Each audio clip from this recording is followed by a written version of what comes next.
तो अनलॉक की प्रक्रिया शुरू हो रही है, लेकिन उसके साथ साथ अब यहाँ पर आगाह रहने की भी बहुत ज्यादा जरूरत है। लेकिन ये वक्त जब देश में केसेस की संख्या 1 लाख से कम हुई है दूसरी लहर में, तो ऐसे में इसके क्या मायने हैं, ये आंकड़े हमें आज के दौर में क्या तस्वीर दिखाते हैं, इसी पर चर्चा करने के लिए हमारे साथ डॉक्टर्स का खास पैनल इस वक्त मौजूद है।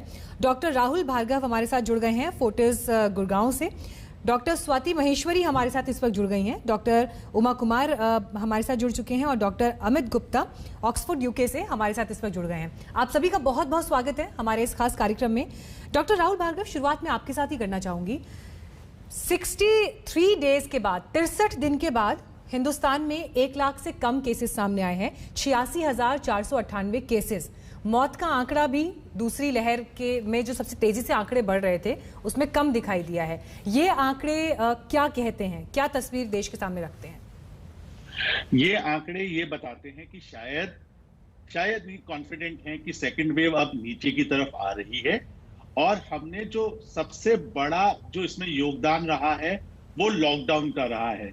लॉकडाउन होने के साथ ही ये numbers over a period of 1.5 months में नीचे आने लगे हैं।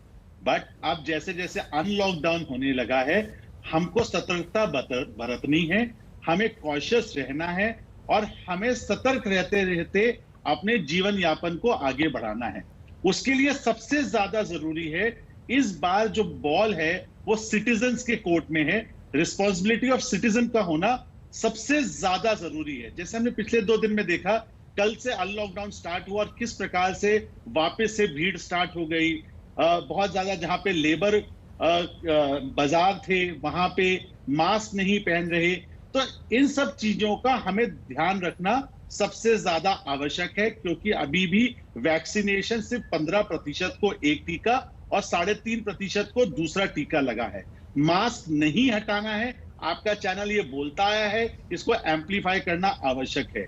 तीसरी इंपॉर्टेंट चीज, आज मैं बहुत सारे लोगों से सुबह बात कर रहा था जो बिहार उत्तर प्रदेश से आए हैं, और गांव में वैक्सीन हेजिटेंसी इस लेवल की है कि 60 से 70% लोग, अगर हम 100 लोग लें तो 70% लोग वैक्सीन नहीं लगाना चाहते, और उसमें से बहुत सारे वही लोग माइग्रेंट लेबर्स दिल्ली बॉम्बे वगैरह जाते हैं। वैक्सीनेशन को बढ़ाना बहुत ज्यादा आवश्यक है। इस बार जो एक चीज सबसे ज्यादा मेट्रोज में ध्यान रखना जरूरी है वो इंडोर वेंटिलेशन की बात है, क्योंकि जो सबसे ज्यादा वायरस फैलता है वो इंडोर वेंटिलेशन या इंडोर नॉन वेंटिलेशन की वजह से फैलता है। तो उसकी गाइडलाइन साफ होनी चाहिए। मॉल्स, पिक्चर हॉल, बार अगर ये खुलते हैं धीरे धीरे, इस बार कड़ाई से पालन करते हुए हम लोगों को नियम के साथ में आगे बढ़ना आवश्यक है। तभी हम तीसरी वेव को होने से रोक पाएंगे। Covid appropriate behaviour, mass vaccination और लोगों का सबसे ज्यादा रिस्पॉन्सिबल बिहेवियर ही हमको तीसरी वेव से बचा पाएगा। नहीं तो तीसरी, चौथी, 5वीं वेव से हमें देश में कोई नहीं बचा सकता। और एक सबसे महत्वपूर्ण बात, मोर द वायरस जितनी बार मल्टीप्लाई होता है उतनी बार वो म्यूटेट होता है। तो ये बात समझना जरूरी है। ये डेल्टा वेरिएंट जो था वो एक बहुत बड़ा कारण था दिल्ली बॉम्बे में मृत्यु दर को बढ़ाने में।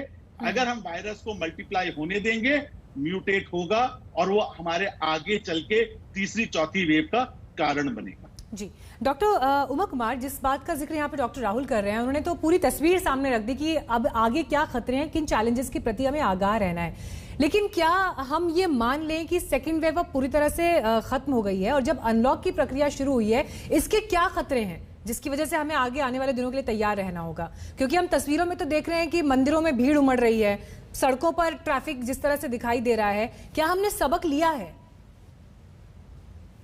देखिए, बहुत अच्छी तरह से डॉक्टर भार्गव ने बताया। मैं इसको बहुत सिंप्लीफाइड वे में ऐसा कहना चाहूंगी कि सेकेंड वेव भले खत्म हो रही हो, लेकिन वो चिंगारी अभी भी है। इन्फेक्शन, कोरोना वायरस अभी भी वातावरण में है, और वो किस वक्त फिर फुल फ्लेम का रूप धारण कर लेगा, वो कोई नहीं जानता।